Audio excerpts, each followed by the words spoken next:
Un saludo, estimados alumnos, bienvenidos a su clase de Publicidad y Promoción Internacional correspondiente al día viernes 18 de noviembre de 2022. En esta oportunidad, por motivos de índole personal, les dejo grabada la clase eh, y pues nos veríamos nuevamente de manera sincrónica, ¿verdad? Hasta el próximo miércoles. Bueno, en esta oportunidad vamos a hablar del universo transmedia, que es cómo se profundiza el método de creación y cómo este concepto ha venido a afectar a la publicidad en general. Bien, ¿qué es la historia con un universo transmedia? En la actualidad, las historias más importantes tienden a fluir a través de múltiples plataformas y a través de medios de comunicación. Un mundo transmedia puede nacer a partir de un libro, como es Harry Potter, por ejemplo, ¿verdad? También un, un largometraje como Star Wars o una serie televisiva como Lost, de un cómic también como la serie de The Walking Dead o de una atracción como Pirates of the Caribbean, ¿verdad? Piratas del Caribe. Y cualquier relato puede potencialmente convertirse en una narrativa transmedia. Además, todo este tipo de obras tienen algo en común. En ellas el relato se expande de un medio a otro y los fans participan activamente en esa expansión. Ahora bien, ¿qué quiere decir esta expansión transmedia? Que el relato lo ha originado un determinado producto narrativo. Iba a decir un producto artístico, pero no necesariamente porque lo estamos aplicando a la publicidad. Sin embargo, es de reconocer que el universo transmedia comenzó en el cine. Es el cine buscando formas de cómo dar a conocer las películas que se inventa el universo transmedia. Y así tenemos numerosos ejemplos de algunas películas en las cuales se ha podido observar cómo antes de la proyección de una película se va creando todo una, una serie de una serie de expectación a través de la prensa, a través de artículos publicitarios, a través de comunicación, no solo publicitaria, sino que también de prensa, para poder desarrollar este tipo de, para poder facilitar y estimular el acercamiento del público al producto artístico. Es un método publicitario, ¿verdad? Bien, la narrativa transmedia es una forma de contar historias que implica a los espectadores y se desarrolla en varias plataformas y soportes. Como decía Henry Jenkins, uno de los gurús del transmedia, hay que crear una narración de tales dimensiones que no pueda confinarse a un único medio. Hay algunos términos como multimedia, crossmedia y transmedia que se usan indistintamente y a veces tienden a confundir. Multimedia es contar una historia por un mismo canal, pero con varias formas. El ejemplo más clásico de un multimedia es la página web. Más bien el sitio web, perdón, porque una página puede formar parte de todo el sitio web. Y este sitio web contiene videos, fotos, audios y hay un único canal que es la web, que cuenta, por supuesto, una única historia. Y esa única historia tiene formas distintas de ser contada, que es un poco como el caso que les estaba hablando ayer del proyecto de la bruja de Blair. ¿Verdad? En el caso de la bruja de Blair, el canal del sitio web de la historia, que fue totalmente inventada, fue el que sirvió para desatar la euforia y las ganas de ver el producto artístico que se denominó la película El Proyecto de la Bruja de Blair o The Blair Witch Project. El cross media se refiere a narrar la misma historia pero en varios canales. ¿Eh? Sería, por ejemplo, producir un libro y después hacer una película de ese libro y la historia es la misma, pero se cuenta en dos canales diferentes. Y hoy, con las facilidades que hay a través de los medios sociales, se involucra al público con la historia. Eso no existía en los años 70, 80. Y sin embargo, ya existía esto como concepto publicitario, pero no se le llamaba universo transmedia, sino que se le llamó publicidad adicional, ¿verdad? Como multimedios. Todos estos términos que hemos estado viendo aquí hasta ahorita son términos que se están refiriendo al, a la forma de publicitar las películas y ya son más modernos, ya son del 2010 para acá, ¿verdad? Bien. ¿Cuáles son las etapas de creación del universo transmedia? Bueno, en primer lugar, tiene que haber una historia. Se necesita conocer la anécdota. Después esa anécdota se debe convertir en una historia, mi historia. Esto es muy sencillo de explicar, pero muy difícil de realizar. Por ejemplo, a mí me ocurrió algo a mí. ¿Cuántas veces nos ha pasado lo mismo a todos? Que uno dijera, mira, si me hubieran filmado una película, no creerían lo que ha pasado, ¿verdad? Esto es como que si me hubieran filmado una película mía. En realidad, a lo mejor lo que le ha sucedido es una buena idea para una película. Los guionistas de Hollywood se basan en ese tipo de historias para crear un mapa geográfico de esa historia donde la van a desarrollar. Toman partes de su historia personal, pero se inventan otros personajes o inventan otro desarrollo de la historia.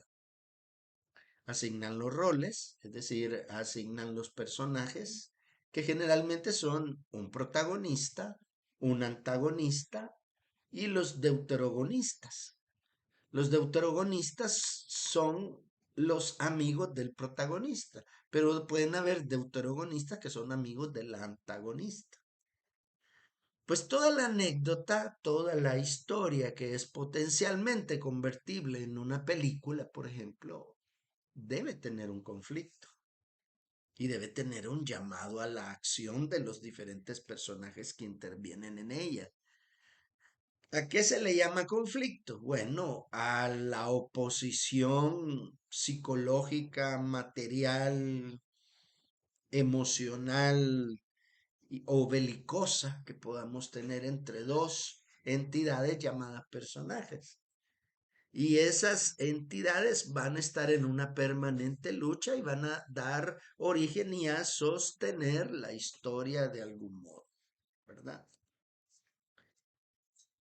Aquí podemos ver, por ejemplo, una de las cosas que les quiero explicar de esto. Este es el mapa de El Señor de los Anillos, de una tierra inventada.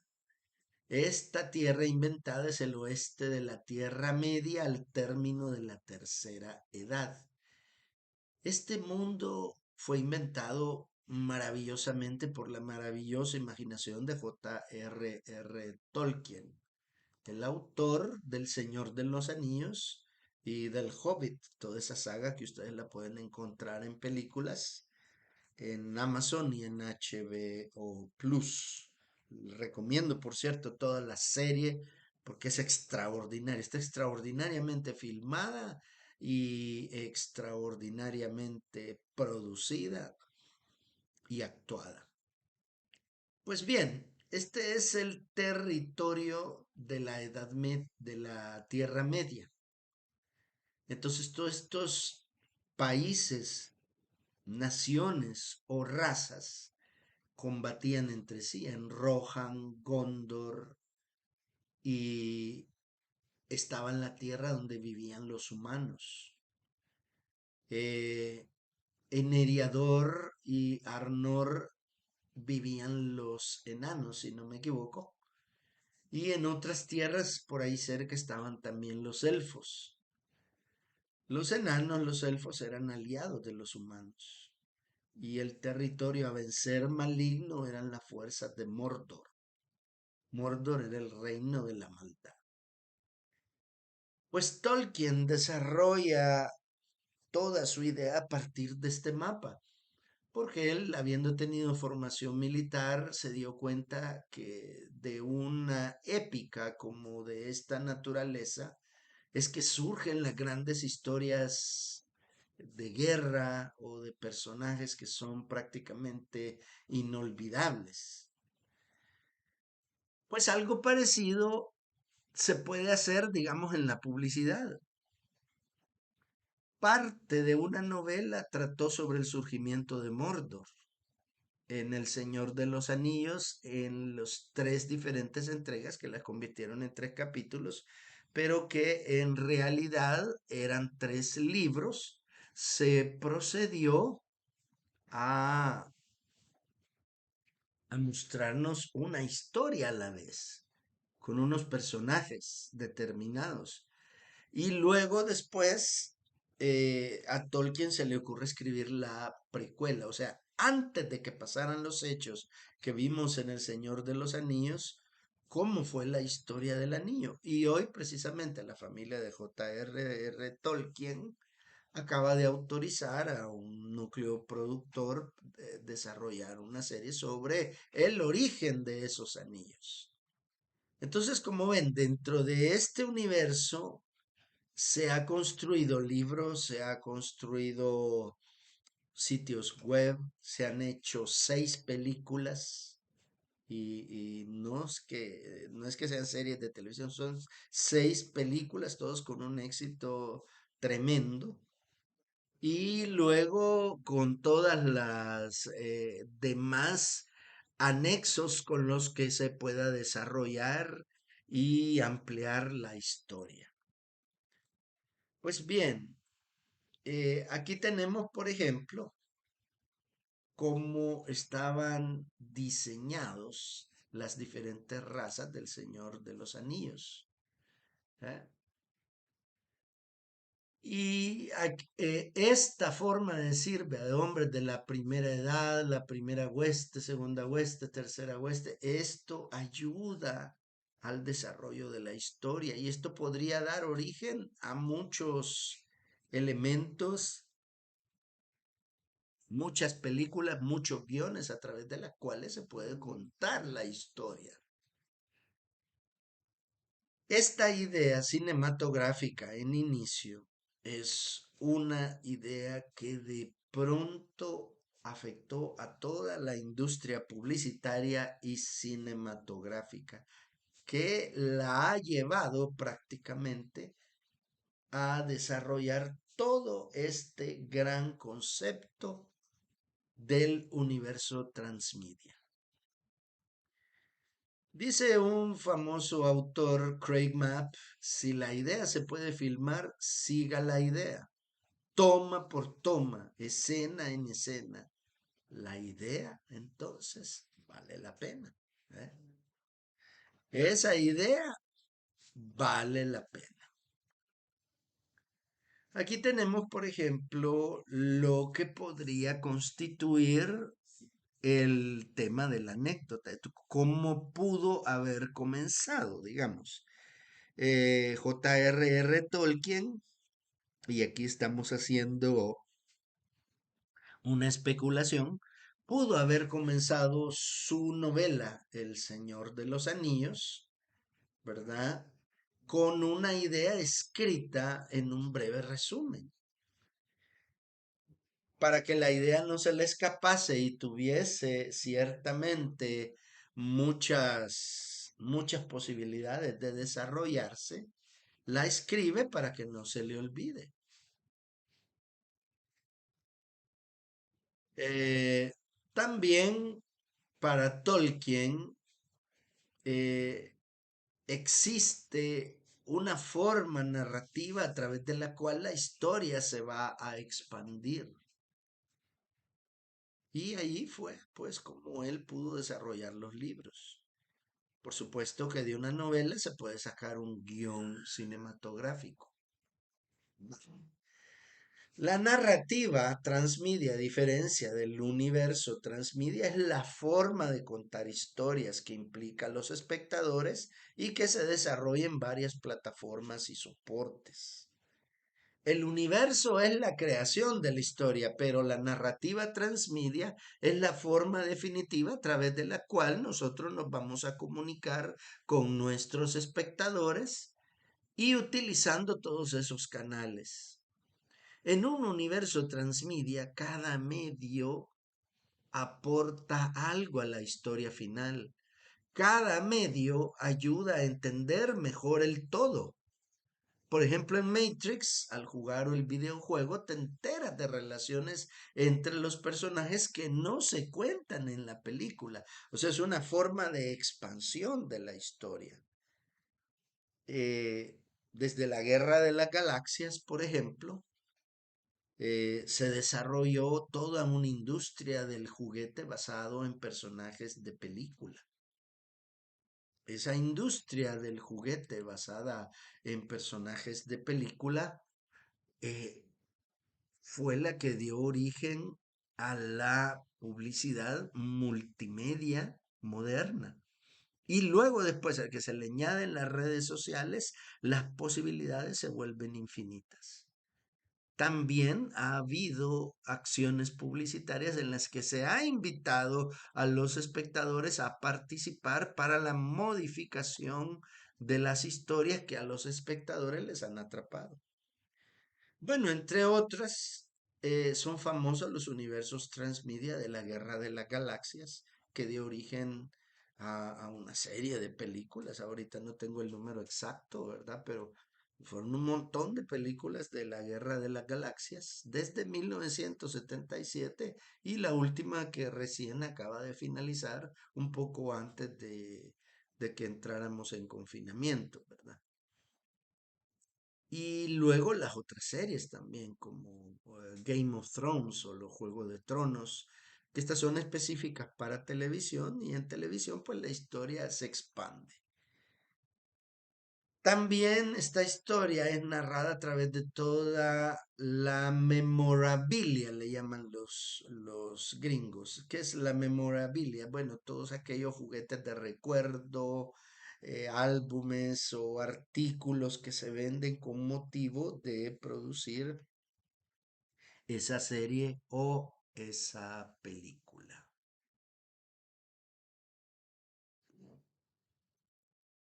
Un universo transmedia no solo implica que distintas partes de la ficción creada diseminada, perdón, por diferentes canales, salas de cine, televisión, internet, videojuegos, móviles, eventos reales, en lugar de concentrarse en uno solo.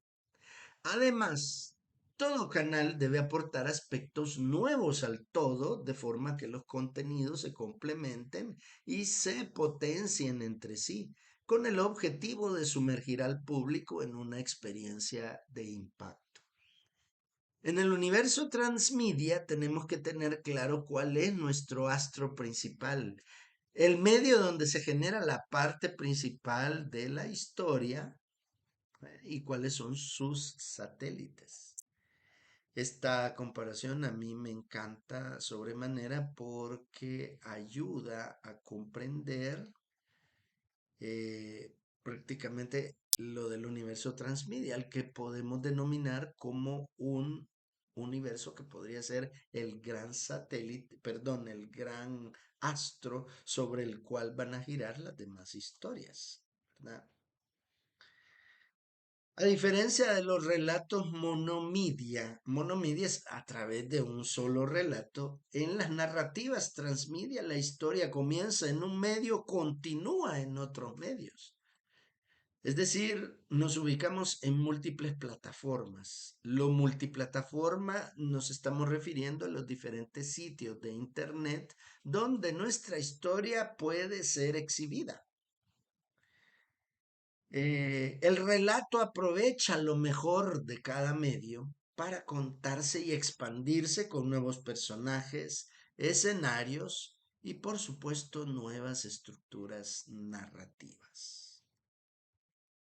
Eh, Esto combinado con los reportajes periodísticos, con las diferentes exposiciones que se hacen a veces públicas de las obras.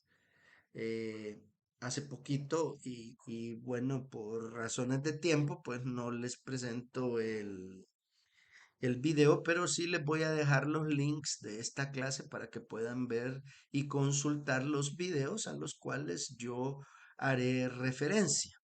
Uno de esos videos es el de Game of Thrones o Juego de Tronos, donde unos personajes de Game of Thrones, vestidos tal cual aparecen en la serie, hacen una cabalgata en un domingo por las calles de Londres. Y toda la gente que estaba pendiente de la serie, pues llega a tomarse selfies con ellas. Es un trabajo publicitario, obviamente, para promover la serie. Pues esto, la publicidad ya lo hacía y eso se le llamaba activación de marca, que es cuando nosotros encontramos diferentes shows, se llama también los famosos flash mobs, que de pronto un, se arma un espectáculo de la nada en un centro comercial. Bueno, aparentemente de la nada, pero eso obviamente está totalmente ensayado.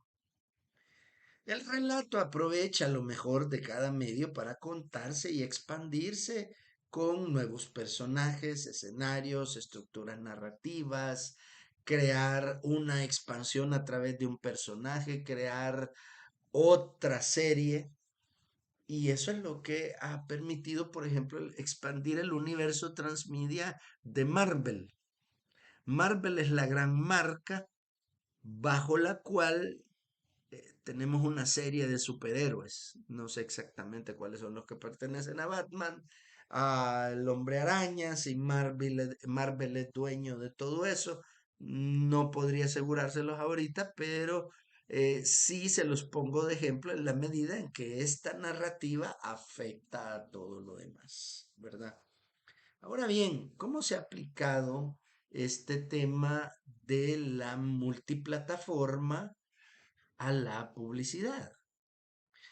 Este tema de las multiplataformas ocurre, por ejemplo, con el trazo de una vision board. ¿Qué es una vision board para campañas publicitarias? Fíjense, nosotros podemos tener una idea publicitaria. Esta idea publicitaria puede ser muy buena, ¿verdad? ¿Por qué podríamos decir que no puede ser muy buena? Porque no abarca tal vez los objetivos de comunicación que busca, obviamente, eh, un director creativo, un gerente de marca. Pero digamos, supongamos que es una buena idea. Entonces esa idea la expandimos con otras ideas. Uno de los métodos para buscar ese tipo de expansión publicitaria es utilizar la técnica del vision board.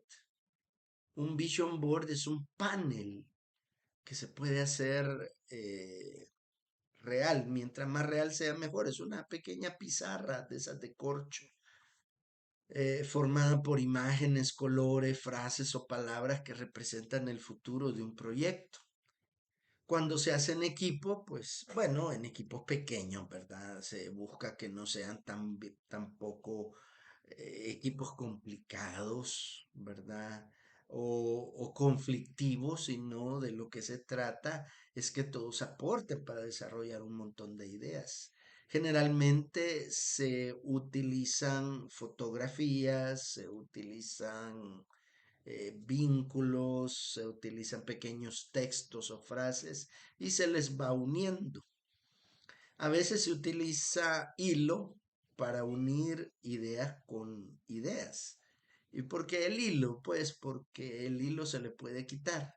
No, esta idea la hemos dejado aquí, podemos unirla con hilo con este, pero después nos podemos arrepentir, soltar el hilo y unir esta idea con otra idea. Es una forma de pensar. Un vision board, pues, es una herramienta que nos ayuda a tener más claridad en cuanto a nuestros objetivos y sobre todo que nos ayuda a mantener ese foco para conseguir esos objetivos. Y estos paneles van representando cómo se desarrolla esa idea. Tenemos un argumento que nace del objetivo de marketing de un producto. Por ejemplo, vamos a lanzar un producto nuevo. Pues bien, este producto nuevo que vamos a lanzar, eh, se nos ocurren dos o tres ideas creativas esenciales y que una de esas ideas puede partir de una idea para un video que nos puede servir tanto para televisión como para las redes sociales. Y luego, cómo plasmar esa idea en material gráfico basándonos en el producto. Dentro de las cualidades del producto, el público meta al que nos dirigimos tiene mucha incidencia. Así que el estudio de el insight del público meta se vuelve indispensable para trazar esa idea de vision board para las campañas publicitarias y encontrar qué medios o qué lenguaje o qué plataformas son las más convenientes para acercarnos a ese público meta, ¿verdad? Bien.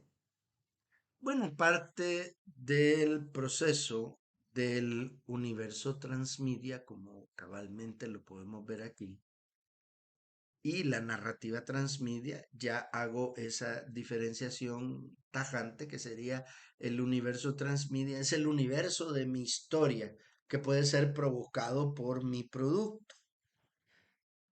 La narrativa transmedia es la forma secuencial o simultánea que yo voy a elegir para dar a conocer este universo transmedia, que tampoco tengo por qué darlo a conocer todo de un solo. Yo puedo conservarme para que este universo transmedia sea conocido parcialmente, no sea develado totalmente. Y puede ser que ni tengamos la capacidad para develarlo en su totalidad completa. Bien, una de las formas con la cual la publicidad, como decíamos ayer, ha logrado vencer el tema del zapping o el tema de pararse mientras hayan comerciales. Yo vengo y me paro. Cada vez que en mi programa favorito de televisión veo yo que hay comerciales. O hago zapping, me paso a otros canales buscando otros contenidos porque resulta que me aburre solemnemente estar viendo comerciales. Entonces yo puedo estar viendo muchos comerciales, eh, pero de pronto yo me aburro. Si yo lo que yo quiero ver es mi película. Imagínense ustedes, que de cada 10 productos, todos dicen compre, gane, llévesela gratis, no lo piense más, compre al 2 por uno y toda una serie de frases ya hechas, repetidas, esas frases que llamamos constantemente lugares comunes, pues realmente para lo único que no sirve es es, para ponernos malas vibras hacia la publicidad. La publicidad se dio cuenta de eso. Se dio cuenta justo en el momento de la transición de los grandes medios tradicionales hacia las redes sociales y decidieron buscar estrategias para que la gente ya no cambie el canal. Internacionalmente la publicidad decidió seguir este tema del universo transmedia y de algo que se ha dado en llamar también el storytelling. ¿Eh? Aquí se los estoy señalando, el storytelling inmersivo. Bien, ¿qué es este concepto de storytelling inmersivo? Es contar una historia profundamente humana, contar un conflicto, contar una historia emotiva, humana, con una serie de categorías esenciales, relativas al ser, a los grandes problemas humanos como el amor, la sociedad, las injusticias y la experiencia de esa persona común y corriente. Y estos ingredientes caen geniales para la publicidad, porque permiten explorar el insight del público meta y convertir ese insight en una historia con la cual el público meta se identifica. Un ejemplo de eso lo tenemos, por ejemplo, en el desarrollo, eh, en el desarrollo de algunos comerciales. A mí me gusta insistir en este ejemplo porque me parece genial para explicarlo, ¿verdad? El ejemplo de Suavitel.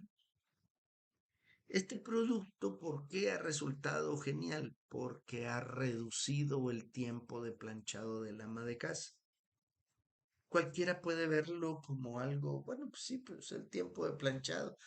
Lo vemos a lo mejor desde la óptica de que no somos planchadores de ropa nosotros, que lo vemos a lo mejor con desdén.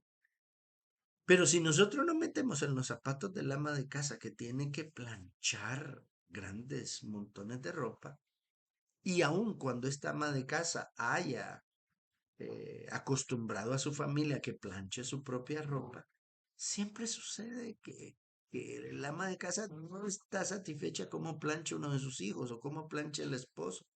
Mira, planchaste mal esto, a ver, dámelo, te lo voy a terminar de planchar yo. Pues el acto de planchado, pues no sería tan problemático si no tuviese que tomar tanto tiempo y fuese tan, una labor tan extenuante y tan cuesta arriba para una ama de casa.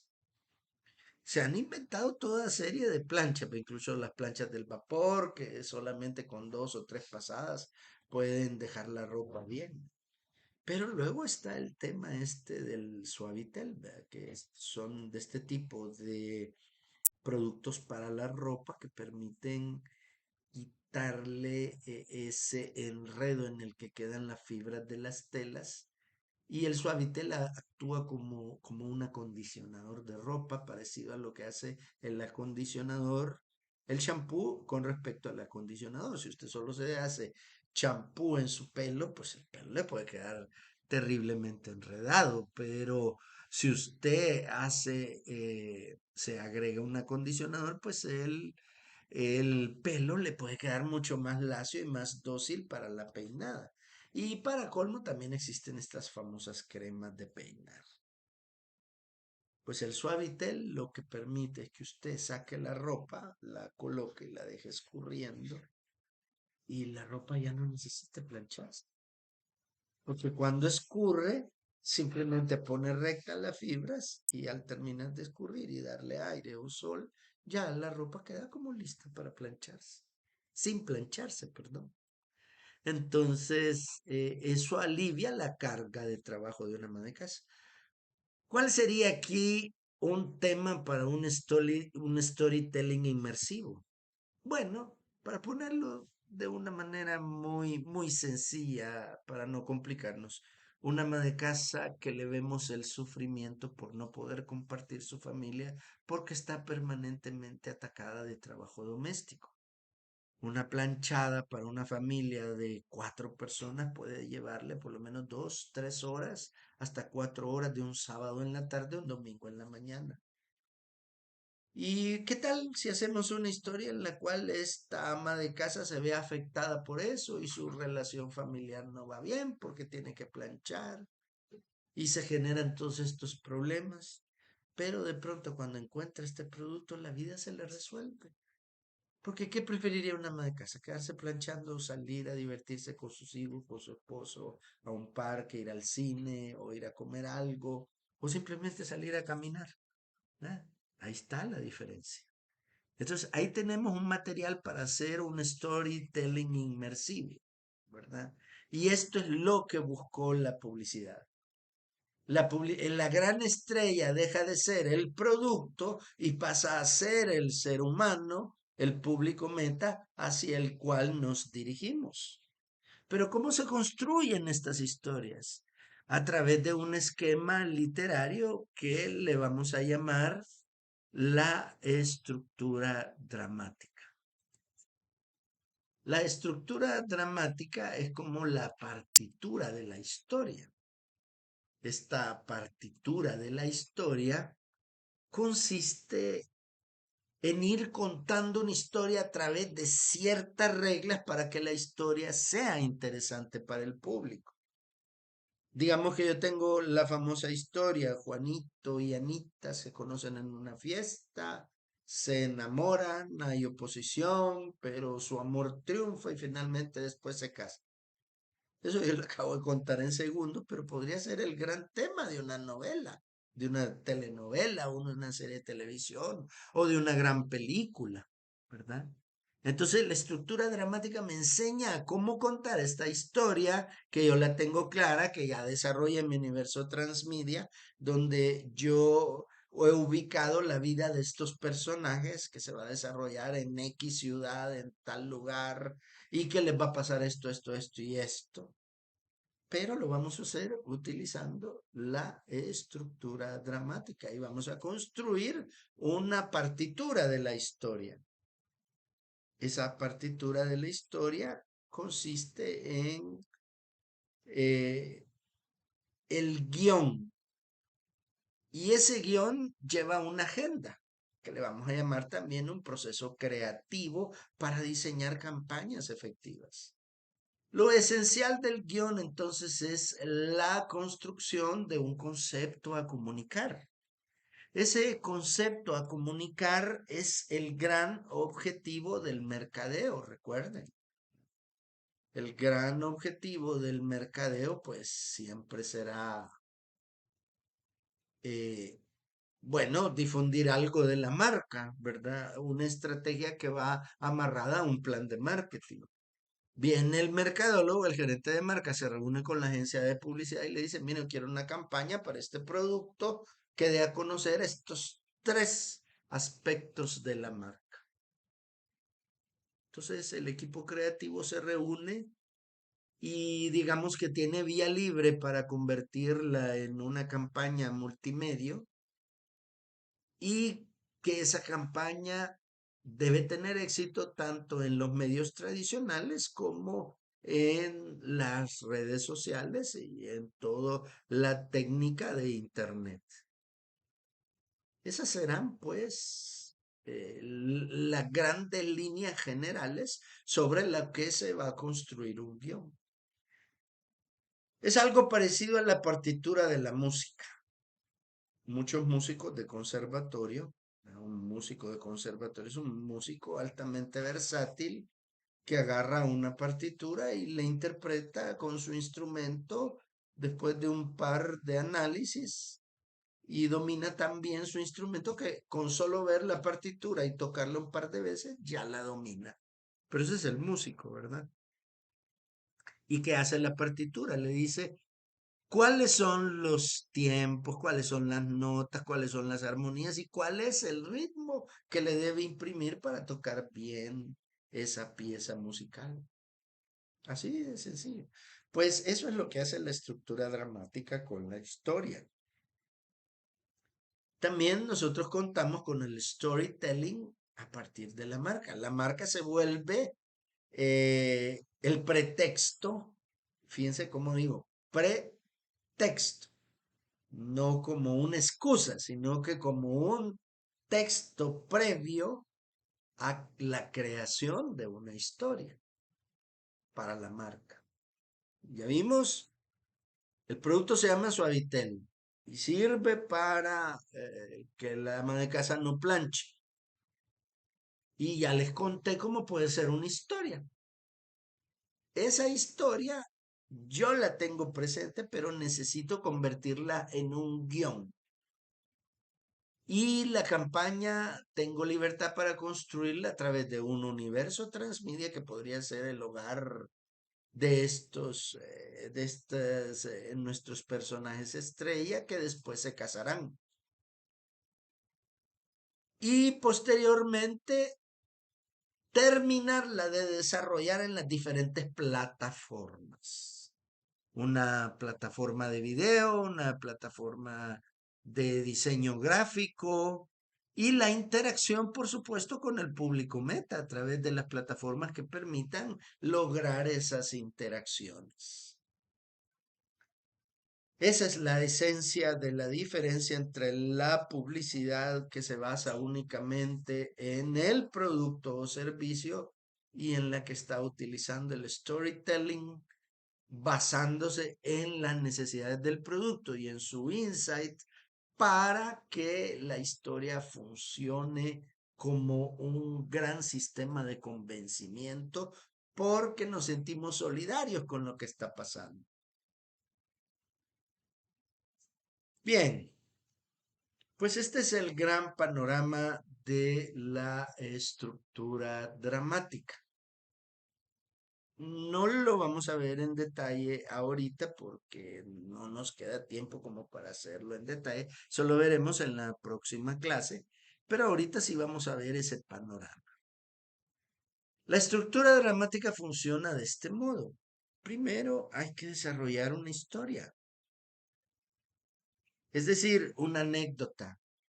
En esa historia, que yo la puedo escribir en una página o dos, estoy desarrollando cómo va a plantearse quiénes van a ser los personajes, quiénes van a ser los que van a intervenir en esta historia y cómo va a iniciar y cómo va a terminar.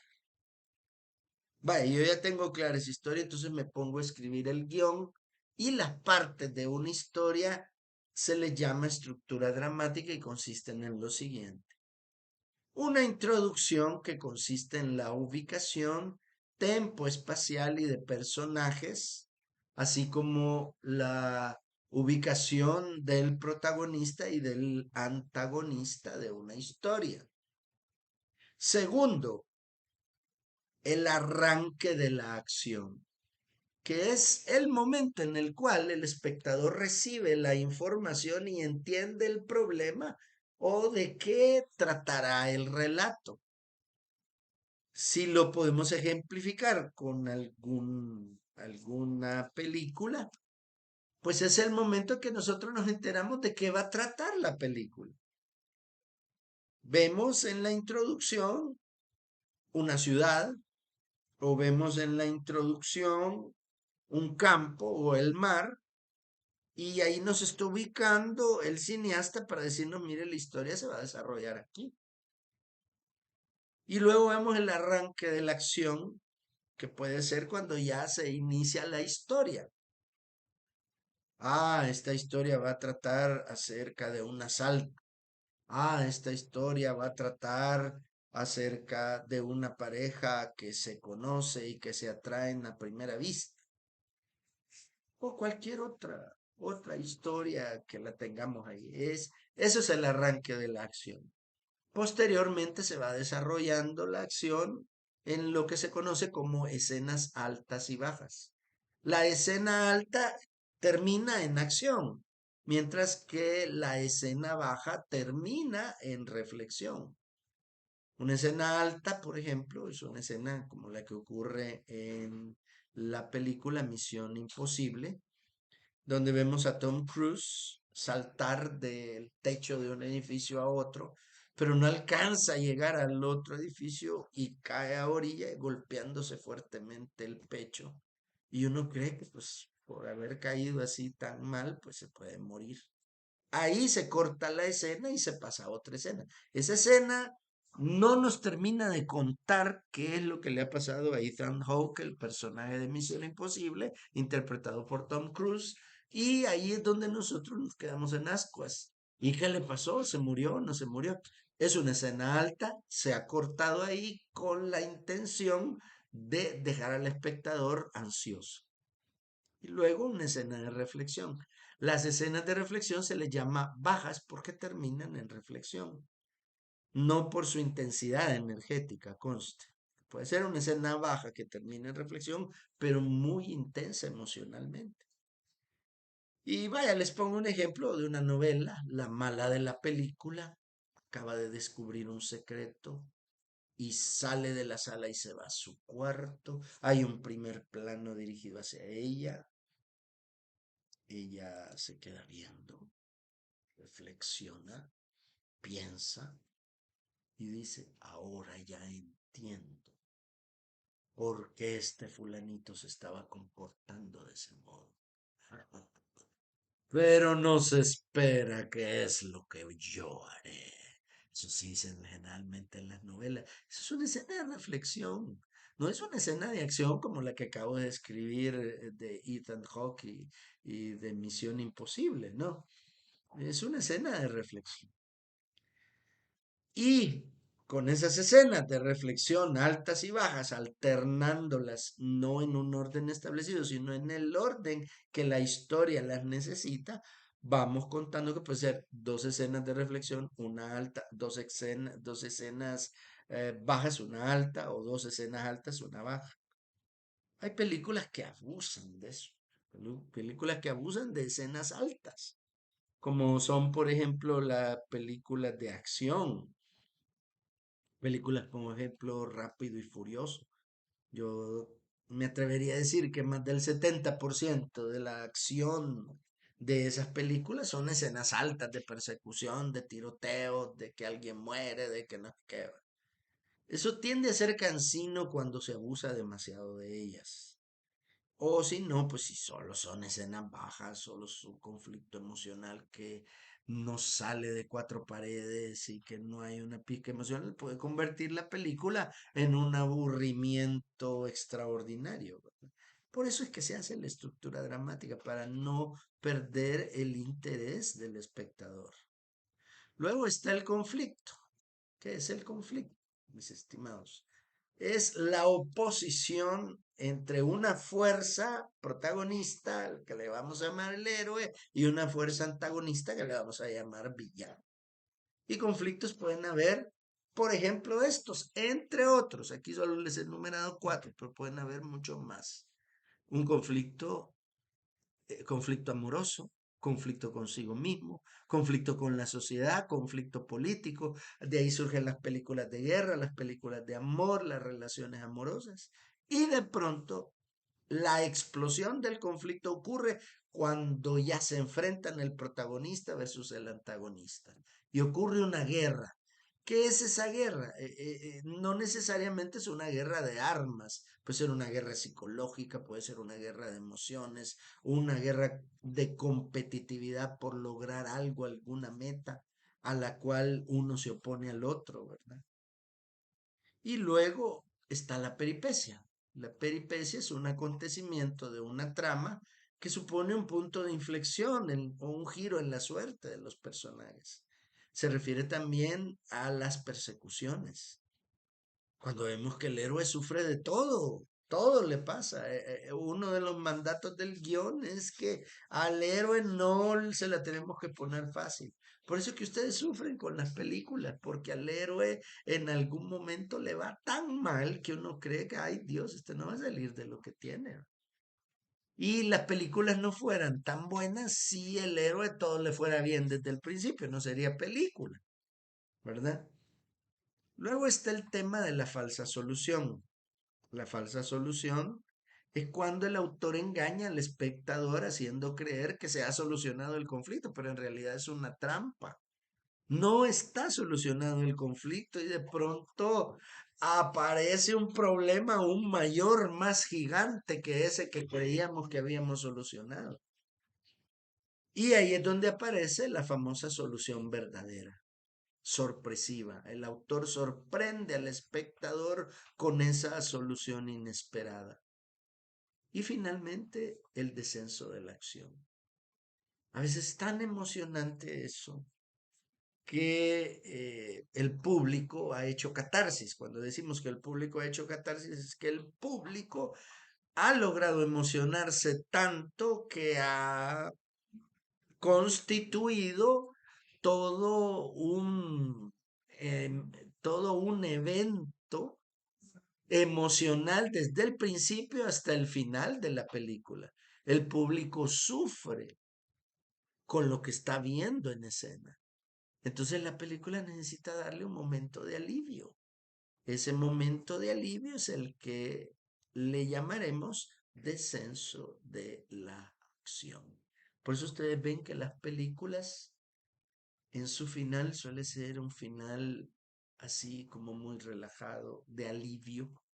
Y nosotros nos sentimos aliviados con lo que tienen los personajes.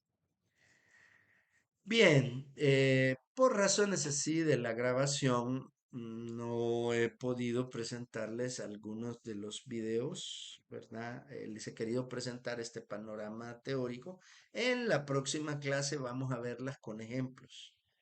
Si pudieran ustedes, por ejemplo, ver la película Tiburón en la plataforma HBO Max, pues qué bueno, porque haríamos eso. Pero si no, pues no se preocupe, yo tengo algunos fragmentos de la película donde vamos a poder analizar estas cosas. Y luego después veremos comerciales en los cuales se ha aplicado esta estructura dramática y vamos a ver su aplicación hacia la publicidad. Bien, estimados alumnos, les agradezco. El tiempo ya no nos da para más. Agradezco su dispensa por no haber podido hacer esta clase de manera sincrónica. Se las he dejado grabadas ahí en su plataforma y recuerden que para el día lunes es la entrega del trabajo. En estos momentos yo voy a cambiar la fecha de entrega en el Classroom, ¿verdad?